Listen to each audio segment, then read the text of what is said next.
1990 жылы 25 қазанда республиканың жоғарғы кеңесі еліміздің тәуелсіз мемлекет ретінде дамуының құқықтық негізін қалаған декларацияны қабылдады.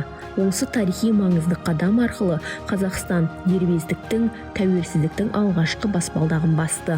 Сол уақыттан бері мемлекетіміз өтпелі кезеңнің қиыншылықтарына төтеп бере отырып, даму мен өркендеу жолында келеді.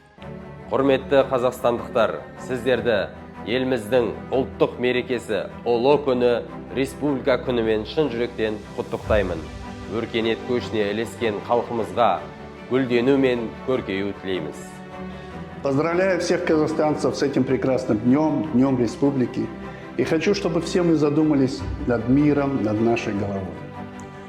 Достаточно посмотреть, что происходит в мире, на войну России с Украиной, что происходит в Израиле, гражданские войны в разных странах мира, чтобы оценить то, что мы имеем.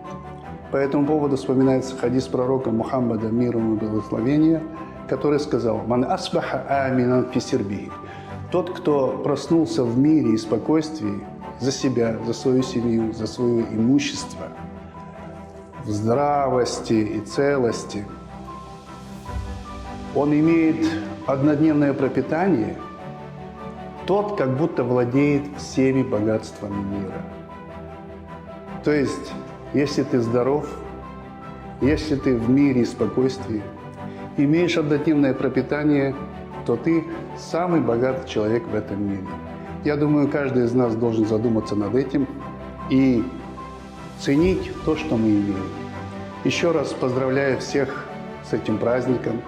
Желаю здоровья, успехов и мира над головой. Құрметті қазақстандықтар, сіздерді келіп жеткен еліміздің ұлттық мерекесі ұлы күні республика күнімен шын жүректен құттықтаймын. Қазіргі әлемде орын алып отырған жағдайларға қарамастан, елімізде бейбітшілік пен сыйластық жандансын. Ынтымақ пен бірліктен айырмасын.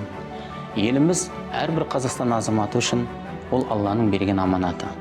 Ал аманат деген не деп сұрасаңыз, ол құрмет етілу керек болатын бірден бір сия. Адамның өмірінде құбылмалы кездер көп болады. Кейде адам бай болады, кейде кедей болады. Кейде сау болады, кейде ауру болады. Біз үшін сабақ болатын маңызды тұсы қиыншылық кездерде сабыр ете алу, қуаныш кездерде шүкір ету. Еліміздің бейбітшілік уақытында амандығымыздың қадірін біліп, шүкіршіл халықтан болуды Алла Тағала бізге жазсын.